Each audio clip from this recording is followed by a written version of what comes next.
These past couple of months have been a wild ride in politics. We are on the brink of World War III, we have fear of economic collapse, and riots are popping up in major cities. But despite the constant fear and division happening, there might be something that can bring us all together. Maybe we can all agree that modern politics suck. It seems like no matter what side you pull for, nothing ever really gets done, and people just get more and more upset. And to make matters worse, if you've been watching the news lately, you might be seeing some deja vu. You see, even though Republicans and Democrats like to act like they are totally different from one another, and they claim their candidates are far better than the opposing party's candidates, they all tend to suck. And it seems like the current and past president might have a lot more in common than people think. Reports have sprung up about Trump's mental decline and how he could be unfit for office, with some reports claiming he is using a catheter and could be showing signs of early dementia. Kinda sounds a lot like what we saw in the past administration. News agencies are starting to claim that the 2024 election could have been stolen, and that the voting machines were rigged, drawing striking similarities to the 2020 election fraud claims.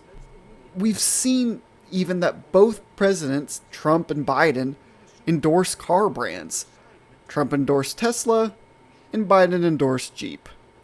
And, in my opinion, the modern political landscape is only going to get worse as time goes by, and here's my main reason why. People treat politics like a game. People treat the political landscape as if they were playing Skyrim, Mario, or whatever game they enjoy. The fact of the matter is, no one is really interested in the truth. They just want fast, cheap solutions that cater to whatever fits their already limited ideas. Politics at its core is deeply complicated, and most issues are far beyond the average American's comprehension. For example, the war in Ukraine has no ultimate checkmate. The Ukrainian war has political angles and different divisions going back farther than history than the United States has even existed as a country. Promising a quick fix or a simple negotiation won't change much. In fact, it would probably just end up making the situation worse. Same issues can be said with the environmental laws. Sure, we could all go completely carbon neutral in the West, but what about our eastern rivals? Could we keep up with China and Russia if we go green and they stick with oil and coal? And could the average American consumer tolerate the transition? Could we be satisfied with less? Would we be willing to have a generation or two have a lower quality of life until green energy can get on par with traditional energy? And then you could even say, but do we have time? Is our planet going to start having major effects because of pollution? But most people don't want to hear that. They just want someone who will say, I'll get it done fast, I'll get it done cheap, and with zero risk. In the modern era, if someone states the obvious issues and raises alarms and tries to go and look at it from both sides, they're not really seen as a strong leader. They're seen as someone who's undecided or a weak candidate. People treat politics like a game, and they trick themselves into thinking that if we just put all the pieces together, the puzzle will come together and no one will have any issues. But what they fail to realize is that the issues at hand are more complicated than they're willing to admit. And what they are really seeking is instant gratifications from a long-term political issue. This same gamification can be seen in the modern political debate circles too.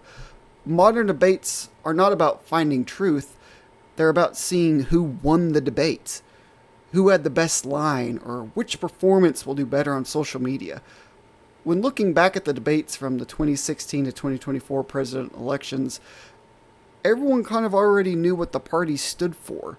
The media commentators wouldn't really focus on what the candidates said, but they would focus on how they said it. Which candidate's one-liner would resonate with a certain political group, or which reaction would do well on social media. But no one was asking which candidate spoke the truth, and which candidate had an actual feasible plan. And if I'm being honest, I think it's because nobody cared.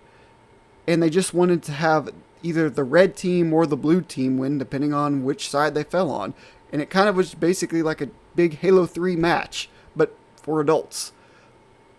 Nobody wants to sit through two politicians that are going to sit down and hash out politics on economic policy for an hour and go in depth on interest rates and how that will affect the American economy and the world at large, or how their diplomatic incentives will change foreign policy.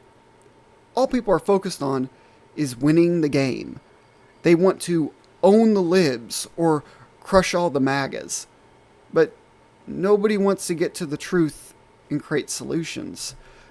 This same gamification even applies to how we cover national elections on the election night. You have people drawing up political boards and adding and subtracting numbers on live TV, and people going on and on about these key political states and how they need to get all these points to win the race. The more you watch it, it just looks like a giant board game. And I get it, people want easy to digest information.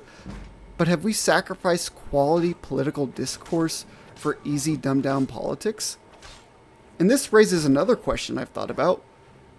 Why does nobody get this upset or concerned about local politics? Why don't people seem to care about their local city officials? How many people know that their state congressman or what his name is? Local politics has far more effect on your personal life, and if you truly want change, you should probably start there.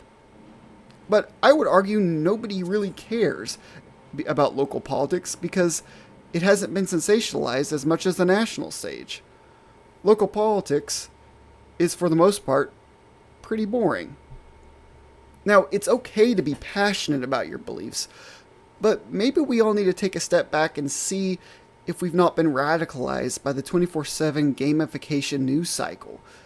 The best way to combat this mess is really with your attention. News agencies treat this like a game because they know that's what gets clicks. Politicians can act this way because they know that's what people will want to watch and see in a leader. The best way to change this is just not to get caught up in it. Walk away from the news talk in news cycles and walk toward your local community. If you have a cause you want to fight for, by all means, please sign up for your local community's movements or clubs or political parties.